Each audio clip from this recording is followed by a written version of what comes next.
Guys, welcome back to my channel. In today's video, let's see about the generation of immune response in response to vaccines or after a vaccination, how immune system is generated. So first of all, you should know that there are different types of vaccines are there, like inactivated vaccines are there, live attenuated vaccines are there, subunit vaccines are there, recombinant vaccines are there, DNA vaccines, mRNA vaccines, toxoid vaccines, etc. Okay, so all vaccines induce our immune systems to show immune response against a particular types of diseases or against a particular type of invading pathogen. Okay, so let's see the how immune response is generated. Okay, so first of all, vaccine is injected in our skin.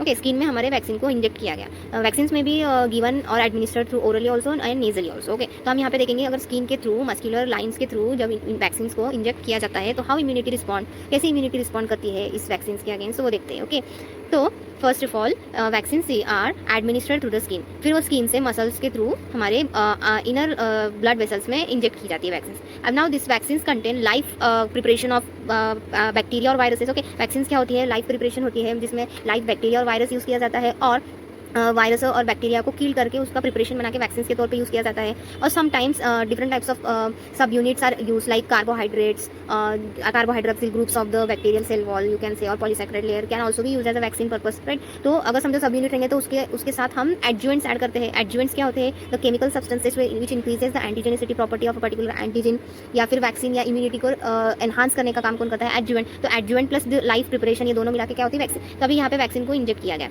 Along with the adjuvant. Okay, vaccine antigen और adjuvant, vaccine में से क्या आया, vaccine antigen आया और adjuvant आया. Okay, फिर ये एक्ट करेगा एज एंटीजन. ये फिर vaccine antigen will triggers the pattern receptor. PRR क्या होता है, pattern recognition receptors present on the antigen presenting cell. अभी एंटीजन प्रेजेंटिंग सेल्स क्या है, the cells which have the ability to present the antigen to another immune cells. Okay, तो जैसे यहाँ पे एग्जांपल दिया dendritic cell. Dendritic cell antigen presenting cell है, तो फिर जो एंटीजन है adjuvants along with the adjuvants will stimulate the pathogen recognition receptor present on the dendritic sales. फिर ये यहाँ पे रिकॉग्नाइज करने के बाद जो MHC class 2 major histocompatibility complex class 2 जो होता है, जो डेंड्राइटिक सेल्स पे प्रेजेंट होते हैं as a receptor which are used in the antigen presentation pathway will degrade this antigen. उसको छोटे छोटे पार्ट्स में डिग्रेड करेगा. अगर ये लार्जर फॉर्म में एंटीजन रहेगा तो उसको छोटे छोटे पार्ट में डिग्रेड करके उसको पेप्टाइड फॉर्म में बना के यहाँ पे प्रेजेंट करेगा सेल पे. ओके, तो antigen presenting cell will present this antigen on this antigen presenting cell. Okay, फिर अब ये जो एंटीजन है after the presentation will activate and cell signaling pathways will get activated और cell trafficking will start. अभी cell trafficking मतलब क्या होता है, जो भी नी सेल न्यूली डेवलप्ड सेल्स है like T lymphocytes which are used in the immune response, showing immune response, तो ये सबको एक्टिवेट करेगा कौन, ये एंटीजन प्रेजेंटेशन पाथवे. अंडरस्टूड. तो फिर ये कहाँ पे स्टार्ट हो जाता है, लिम्फ नोड में, बिकॉज जो T सेल्स होते हैं, T helper cells and T cytotoxic cells जो होते हैं, जो मेजर रोल प्ले करते हैं इन इम्यून रिस्पॉन्स, तो वो क्या होते हैं, कहाँ पे डेवलप होते हैं ज़्यादातर लिम्फ नोड्स में, and most of the time in they complete developing in the thymus.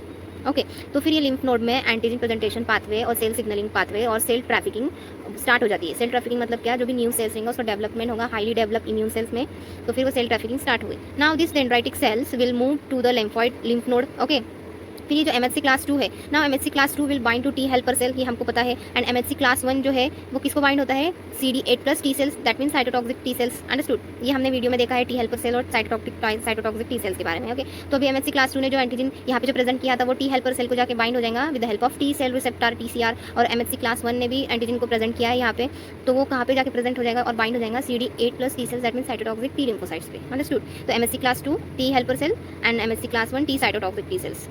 Okay, then this T helper cell can also help this T CD8 plus cells to produce into T CD8 plus effector T cells and CD8 plus memory cells. Okay, अभी जो effector T cells होंगे वो directly infection के against अपना immune response show करेंगे, और जो memory cells रहेंगे will memorise this infection causing antigen.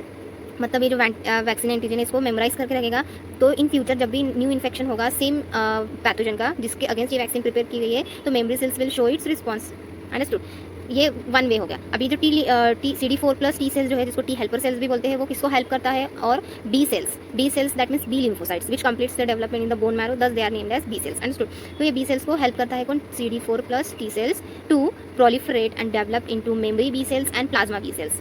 Okay, तो जो भी मेमोरी B सेल्स रहेंगे similarly like this will memorise this vaccine antigen, और जो प्लाज्मा B सेल्स होंगे will differentiate and proliferate to produce the antibodies. Okay, तो plasma B cells antibodies produce करके immune response show करेगा against vaccine, और memory B cells जो है वो मेमोराइज करके रखेगा वैक्सीन को. And another thing is that B cells जो होते हैं वो सोल्यूबल वैक्सीन एंटीजन को ही रिकॉग्नाइज कर पाते हैं with the help of CD4 plus T cells. So this was about the generation of immune response to vaccines. Thanks for watching.